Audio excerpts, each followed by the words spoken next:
And so I went from like no knowledge of any of this stuff to playing with Metasploit and Interpreter, attacking old XP images on in VMs and just being able to learn so much in that short time. And what seemed like black magic that suddenly had me like, oh, that's really not that hard. I immediately fell in love with it.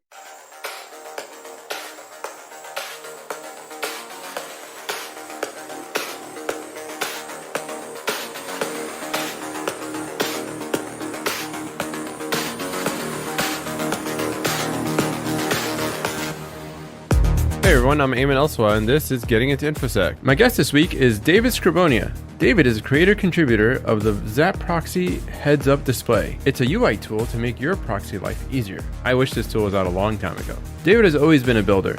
He even built an electric car with his dad. He walks us through his journey in Infosec, where he talks about an internship where he was left to fend for himself. I was like, I know nothing about computer networks. Okay. I was like, well, go read man pages, go Google. I was like, all right. And so I spent this summer teaching myself TCP and all of those basics and ended up building out a couple of Android applications, actually. He also mentions how contributing to an open source project has helped him tremendously and can help you. What I found surprising from not being involved in these projects to being involved is by how few people manage to maintain these things and how big of an impact you can have. With all his talent, even David struggles with imposter syndrome. Don't underestimate yourself.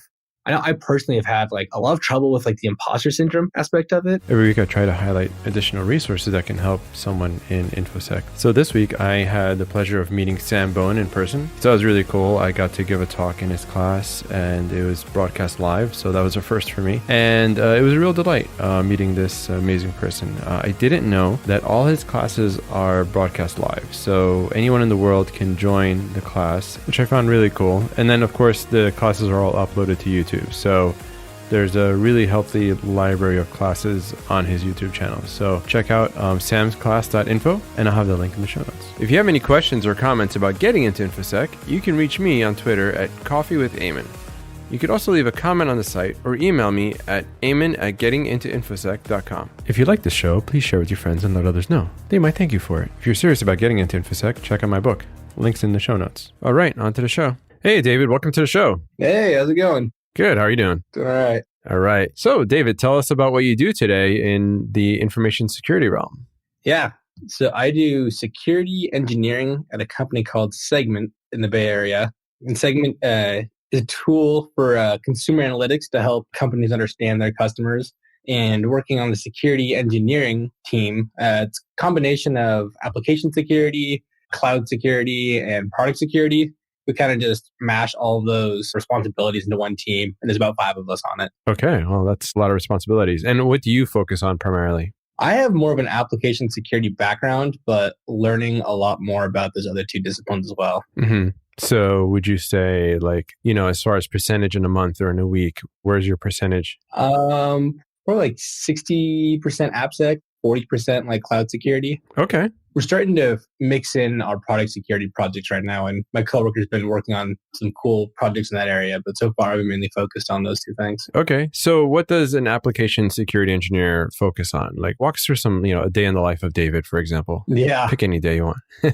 Yeah, so application security, we're focused on protecting our web application. And it's interesting that people can approach, I think, that role from a lot of different angles. Some people think it means spinning up SAST and DAST tools and getting results and feeding that out. Mm-hmm. But our security program started just over a year ago. Okay. And so we've been focusing a lot on how we can embed security not only in the culture of our engineering teams, but then also providing secure by default tools, a lot of developer training, and then also figuring out how we're going to scale things like vulnerability triage, bug bounty program and things like that, really putting a base layer down. Okay. That's a lot to deal with. This is your first job out of college, is that right? Yeah, first full time. Yeah. Wow. That's awesome. So walk us through how you got into information security. Yeah.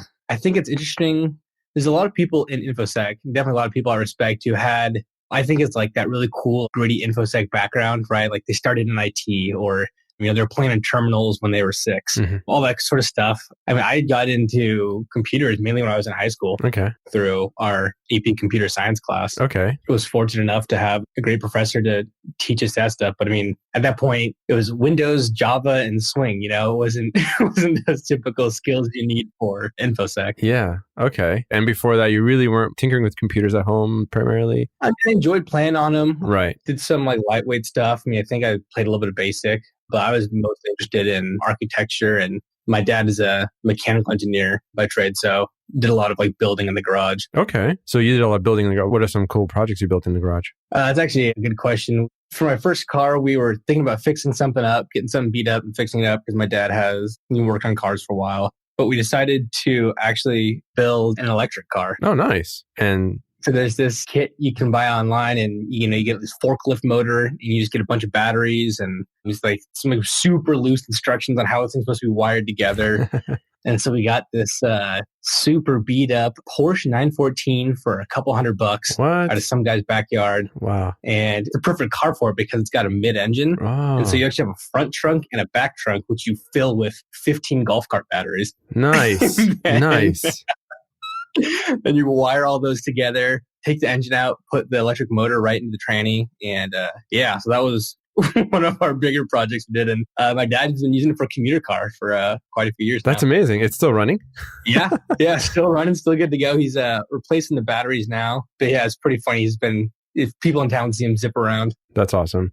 Doing that, it probably gave you a little bit of the engineering mindset, would you say? Did that help influence you, in what you decided to do, I guess, in college or afterwards? Oh, yeah, I think so. A lot of times my dad would want to build things in the garage and teach me how to use different tools. And one of the things that I was always doing in high school was the science fair, and we'd always do the Rube Goldberg machines. Are you familiar with those? Walk us through that. Rube Goldberg machine is supposed to be this like intentionally elaborate contraption to do some simple task. So it might be something like write a note and put it in an envelope, but you create this series of, 20, 30, 40 steps with like marbles falling down and spinning other things and knocking down other things that kind of make this simple process extremely complex, I guess. So yeah, me and my friends are always kind of building those sort of things, looking around the garage, what things can we strap together, spin in a weird way to make these things work. Okay. That's pretty cool. And were you ever, as a younger child, reluctant to work on some of these projects? I don't think so. I mean, I was always interested in building things one way or another. Okay.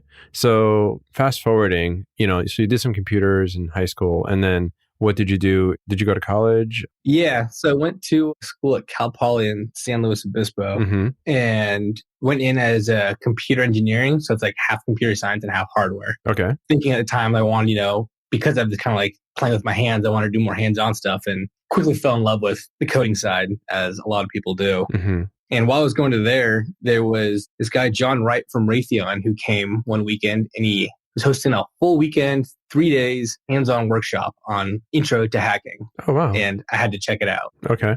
And what did they cover there? It was awesome. It was the full range. I mean, it was working in a lot of the information warfare stuff for Raytheon. And so I went from like no knowledge of any of this stuff to playing with Metasploit and Meterpreter, attacking old XP images on VMs, and just being able to learn so much in that short time. And what seemed like black magic that suddenly had me like, oh, it's really not that hard. I immediately fell in love with it. Nice. And before that, were you ever exposed to cybersecurity or InfoSec? Not really. Okay. I mean, the closest thing to it was creating those little like replicating batch files and making one of your friends open it so it would crash their computer. That's hilarious. Okay, cool. So now you took this like interesting cybersecurity boot camp, or crash course, I guess. And this is what, like halfway through your schooling, maybe? Yeah, it must have been towards the end of my freshman year. Oh, wow. Okay. So is it correct to assume you just started focusing on that and you kind of wanted to pursue that as a career, or walk us through that a little bit? Yeah, I immediately fell into it. And I was fortunate enough to attend Cal Poly on a scholarship. And part of the scholarship was that it was put together by this group of people in various engineering disciplines. And one of the guys, he was the CEO for this company called Parsons, and a subsidiary of Parsons is the cybersecurity firm. And so when I mentioned I was interested in this, he passed my resume along, and I worked at this company called Sparta, a government contractor. Okay. And yeah, that was quite an experience getting into the government contracting world and the world of security clearances. It was out in Virginia. Oh, okay. And so they weren't really used to having an intern program per se. So when I was there, it was like a lot of older folks. Hey, like, what are you working on? Like, just trying to be friendly and like learn things. And, Yeah. why are you asking? Hey, man, you're so paranoid. I'm just curious. Yeah, I don't know. I was like, okay. That's hilarious.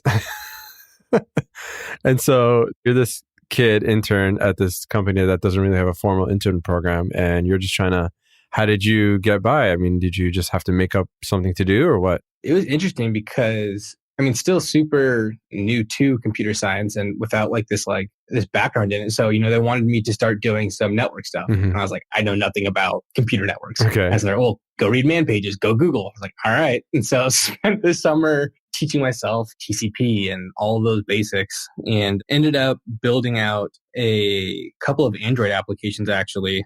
One to work with the PCAP library, and you plug in a Wi-Fi card into an Android tablet. And then it was just doing packet sniffing. But as far as these guys were concerned, there was no, Android app out there doing that yet because no one had just bothered to take the PCAP library and put it into an Android package. Wow. Okay. So you're talking about like a USB Wi-Fi card?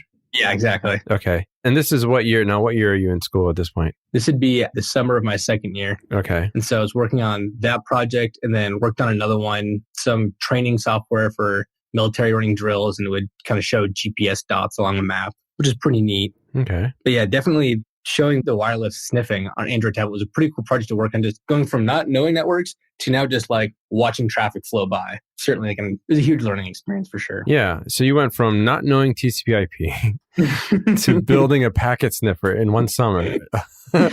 Was that just all YouTube or was it? I remember reading a lot of not pretty docs. So I think it was quite a few old documents, quite a few man pages, and definitely some help from the people there for sure. Okay. Yeah. Do you think it's much easier these days, even just a few years, the amount of, how to learn that right now, the resources available? I had to learn from blank. Yeah. If you had to do the same thing now, what would you do? Oh, man. Yeah, I guess I would start Googling and asking friends. Yeah. I guess luckily now I do know a lot more people in the community, which is a great resource. Right. But a lot of the folks out there are still just getting in, right? They're just starting from Google, right? Right. Well, anyway, that's cool. So now you're a sophomore. And so, let's go through college real quick. Walk us through some of the next steps until you were graduating and kind of looking for a job. Yeah. I was super fortunate that I think it was after that summer, our school hired a professor just dedicated to security for the first time. Oh, wow. Okay. And so being interested in that, going up and asking, what classes are going to be offered. And he recommended I actually take Dan Bonet's cryptography class on Coursera. Oh, yeah. So it was just free online. Yeah. And he mentioned that, and I'll help you through it. I'll give you some exercises on top of it, but do that and I'll give you credit for it. And I was like, oh, fantastic. So, wow. Yeah. And that's it. So I guess you're mentioning if you didn't know anything, you're trying to get in, Coursera is a fantastic resource. And specifically if you're interested in cryptography, Dan Bonet's course is phenomenal. Yeah, it is. Mm-hmm. So yeah, I did that, started working with him on developing some labs. And it was another example of not knowing simple things and kind of learning them was that the professor wanted me to create some labs with just a basic server, right? And so he says, oh, can you set up a server, with some Git and post endpoints? I was like, what's Git? What's post? What do you mean? And he kind of looked at me like, what do you mean? You don't know HTTP? And I was like, no, sir, I don't. I've never been taught this. I don't know. I know TCP IP back and forth, but... Right. Which is super interesting. Yeah.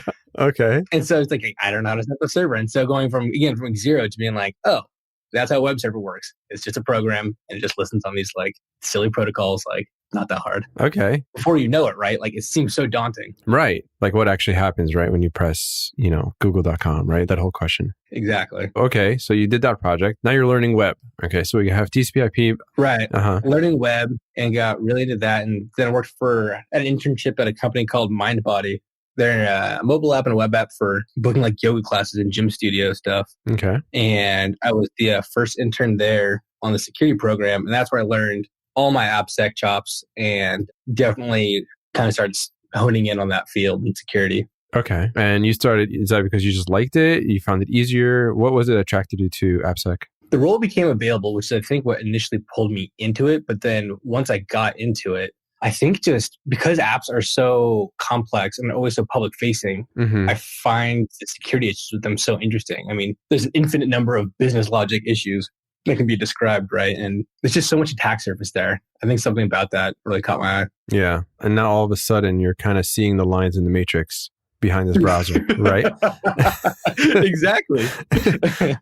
What was this black box? Now you could read the code of what you're interfacing every day in the browser, right? 100%. Cool. And it was cool there. I mean, that's when I started understanding all the intricacies of XSS. And one of the things they're working on, because they were at .NET, but before that, like an ASP shop. Oh. And so they were transitioning out of like old school ASP written by two, business folks in a garage that turned into this full company. Yeah. They're working on converting this, over to .NET, but there's still a lot of legacy stuff in there.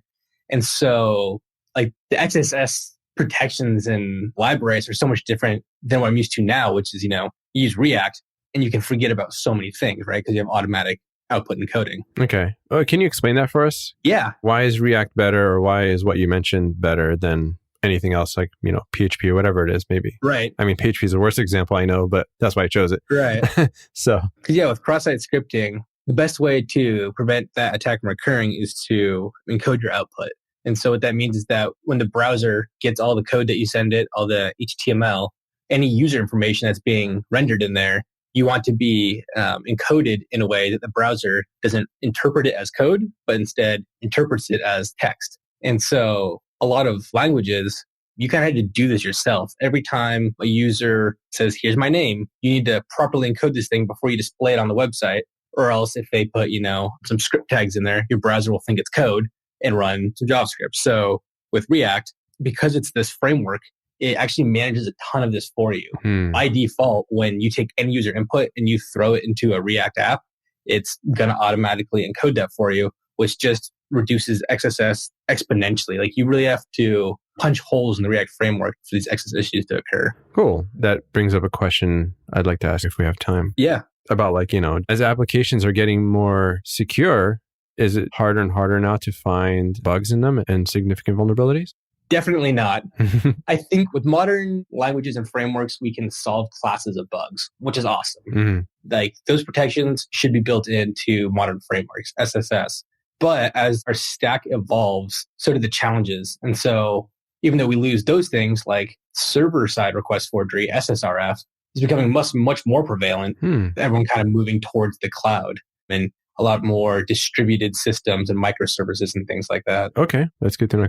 Those trying to break into the field, looking to learn, could get discouraged that a lot of these security frameworks are built into the languages, and just wanted to kind of set it straight there. So that, and I'll say, I don't know the percentages, especially because I live in the bubble of the Bay Area, but there are still a lot of old tech running. Right. There's still a lot of companies not using, these frameworks. Me and my coworkers on the security team say, we're kind of in a privileged position, right? We've got one application and it's, in modern languages.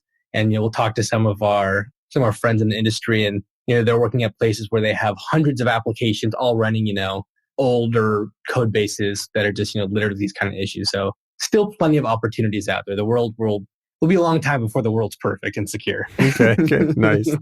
Yeah, there's definitely something to be said about the bubble of the Bay Area. So yeah, there's definitely something to be said about that. The following is a public service announcement. The Association of Spam and Malware asks that you please disable your antivirus and decrypt your hard drives. You're making our lives much harder. Please disable two-factor authentication as well. That would be wonderful. Thank you. Cool. So let's fast forward to David that's graduating now. Walk us through how were you able to find a job, interviews, maybe some interviews that didn't go so well. Yeah. I'll definitely start off with a bad interview story. Yeah, I love that.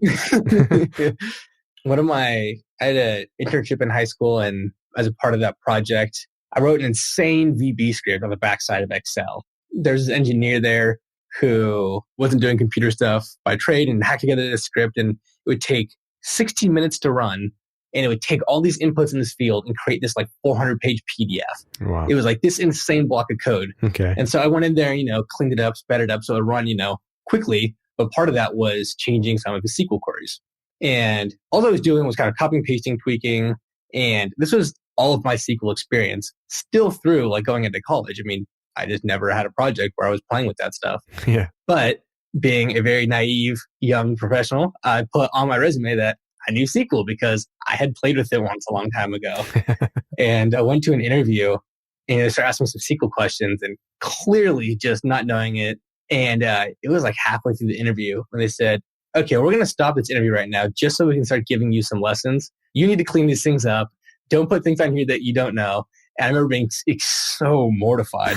And like, oh my God, like, how could I do this? Like, of course, like that makes sense at the time, right? You got to put everything on the resume, right? You have to make it. Yeah, that was brutal. Wow. Okay. But they took the time to at least, educate you, I guess, or kind of help you work on your resume. Oh yeah. I mean, I appreciate that. I mean, up to that point, just having no professional experience and having the perspective of what that looks like from the interviewer side. And nowadays, I mean, that makes a lot more sense to me, having interviewed people where I care less about a long list of items on a resume. Mm-hmm. And really, it's just going to be a few projects that you've worked on and then like passion for it. Like those two things, it's like, okay, like you've got interest, like you know what you're talking about. You're not trying to say you know more than you do. And those are the only things I think are really that important. Mm-hmm. Yeah, that's well said. Any other interesting interviews? I think that was definitely the worst one. Okay. Yeah. Yeah. Then as I was getting ready to graduate, I decided to do this 4+1 program at Cal Poly. So stayed to get my master's degree and spend one more year doing just security stuff. Oh, nice. Okay. You got to work on projects and stuff? Yeah. Yeah. And so before that, actually, I did a summer at Raytheon internship there. It was through this original guy, John Wright, who had done the workshop. It really got me into Infosec. And he'd come back. I asked him and an internship there. And I got to spend the whole summer. They put a DJI drone on my desk and said, hack this. Oh, nice. Nice. And so it was a lot of fun finding, the developer port in there and finding out that their encrypted communications were this like home-baked like encoding system. And so it was a lot of fun playing with that. And they gave us 2 drones. And so we flew them both up and strapped a Wi-Fi Pineapple to one, just basically to have the Wi-Fi card on it. But then because they were using these pseudo encrypted communications, send it information to say, head to this GPS point, which was like longitude, latitude, but also altitude. So you say, go to altitude -400. And then the other one would just like go straight down and crash. No way. Wow. That's cool. For that interview too, I actually did forgot. This one is arguably worse. Oh, okay. When it was me and another kid from school, we went down there for this interview and they told us to get a rental car. And so they put us in this hotel and we're driving to the interview, which I put in my GPS, right? And it says it's like a few blocks away. It's like, that makes sense. And the other kid I'm with, he puts in his GPS and goes, oh, whoa, like this is like 10 miles away. And like, we're in traffic. This going to take us 30 minutes to get there. And we're like 15 minutes, like supposed to be getting interviewed. We go, oh no, right? And like I panic. So we turn, we get on the freeway and, we were in El Segundo. So we hop on the freeway. This is in LA and we're driving. And we go off the freeway and we go to the address and we look and it's this like beat up old apartment building. And we're like, what? What? And we look up and it says Compton.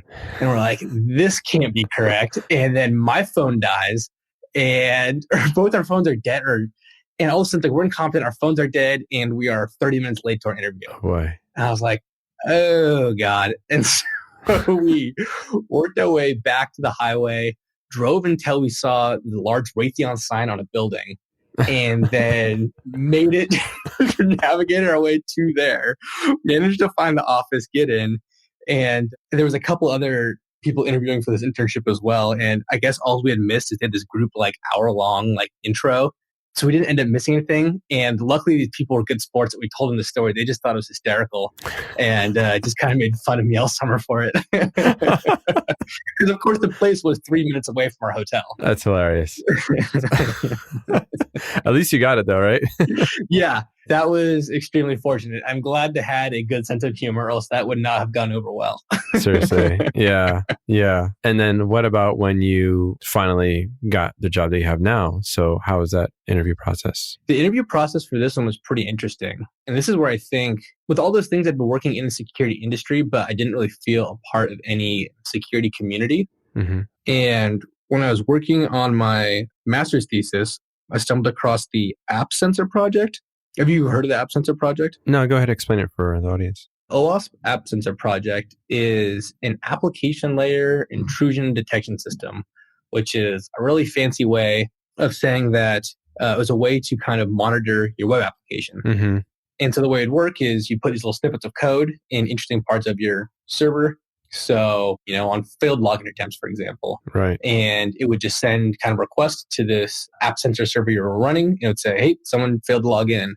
But you could build these things and say, someone failed to log in 10 times in a minute. Like, you should probably get alerted about that. Mm-hmm. And someone across this project contributed to it. It was an open source project. And it was the guy who was running that project, John Melton, who really introduced me to a lot of people in the industry. And one of them, he said, you should just video chat with this guy, Justin Collins. And I said, sure. And Justin Collins is the creator of Brakeman Pro, the Ruby static analysis tool. Mm-hmm. Mm-hmm. And so not really knowing anyone, and just like, hey, Justin, how's it going? Just trying to meet people. And then he was working at SurveyMonkey, and he ended up hosting some security event he was hosting. I was like, great, I should probably go meet some more people. And I see this guy, Evan Johnson, talk.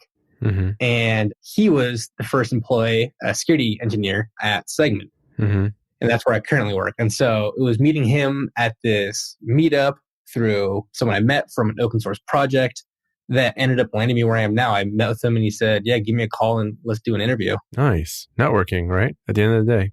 Yeah, networking and the open source community. I have nothing but good things to say about the open source community. It's certainly led to where I am now, for sure. Yeah, so let's talk about that. Speaking about open source, one of the big things you've created lately is the heads-up display for ZAP Proxy. So first of all, walk us through what it is, really brief, because there's a lot of videos about it online. But more importantly, how did you come up with this and when did you start work on this project? Yeah, so ZAP Attack Proxy, if someone's not familiar, it's a tool which you proxy your traffic from a browser running on your computer to some server. And you can use this to do a bunch of application security testing. But the hassle with it is that you've got this, swing application open on one side on your desktop and your browser open on another. You're kind of going between the both of them to like intercept HTTP requests and do these other things. And so the heads-up display for ZAP takes all that functionality and puts it right in the browser. So the idea is that you'll have your browser open to the application that you want to test. And you'll have these buttons kind of appear on the left and right side of the screen.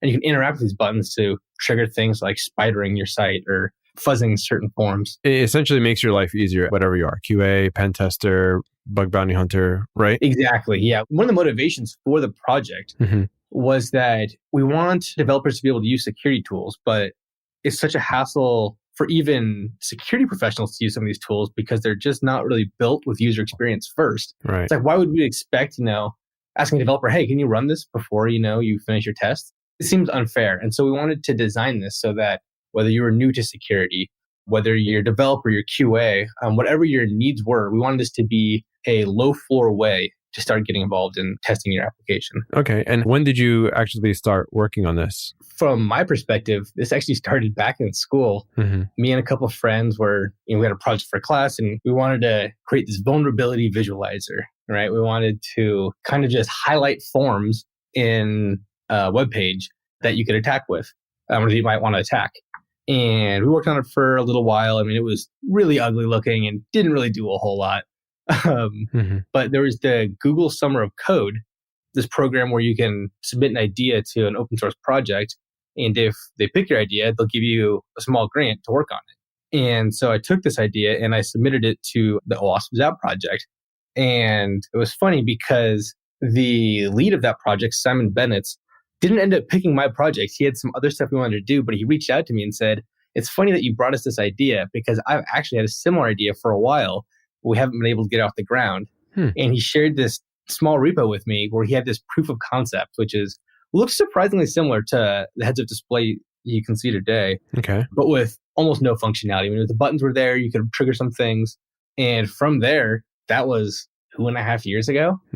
From there, we've been working together, working through iterations and been able to build it out to what it is today. Nice. Okay. And how's the reaction been from the community? A lot of positive reactions, a lot of great feedback from people who think they'll be able to use this. The problem we're trying to solve seems to be pretty well received, whether it's, developers saying, oh, I never want to use these tools, or even just like everyday pen testers saying, I hate these interfaces. This is so much better. And we're still working on getting it to that point where we can feel really comfortable with its reliability.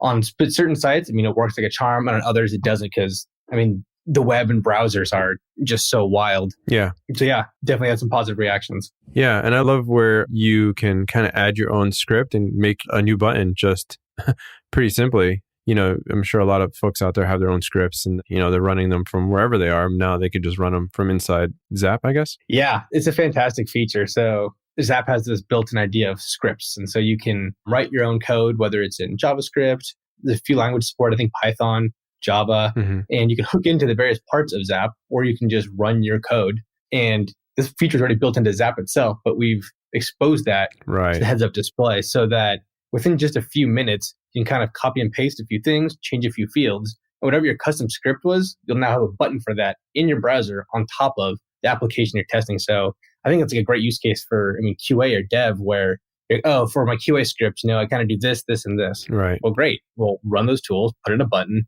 and just simplify this process. And how would you recommend for folks out there to get involved in the open source community? That's a great question. If you're into application security, there's no better resource than OWASP. You can look for the OWASP project page and find a project that interests you. What I found surprising from not being involved in these projects to being involved is by how few people manage to maintain these things and how big of an impact you can have. With something with the ZAP, it was the tool I learned a lot of application security concepts through. So, I kind of assumed oh man, it's this tool, it's got all these features, must be this big group and that must be, crazy smart people. It's I probably wouldn't be able to help out too much. When you get in there and it's, there's a strong community around it. But when it comes down to the end of the day, it's 3 or 4 people who are working on it really, really hard. Right. And it's neat to see that you can go in there and just make a big impact on a project like that.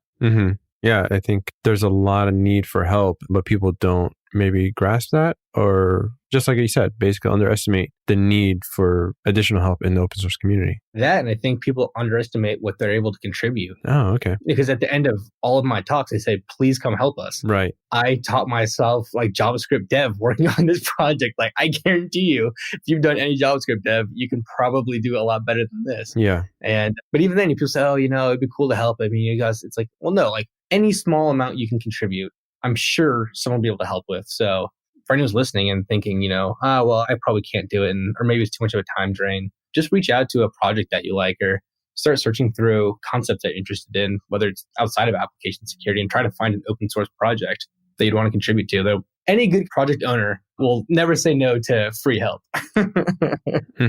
Yeah, and it's a great way to get in, right? There is that, catch-22 of not having experience. Yeah. Well, here you go, right? I think it's a fantastic way to get in. 1, for the experience, learning about the project. 2, writing code on these projects. And now you have this project on your resume, which is hugely powerful.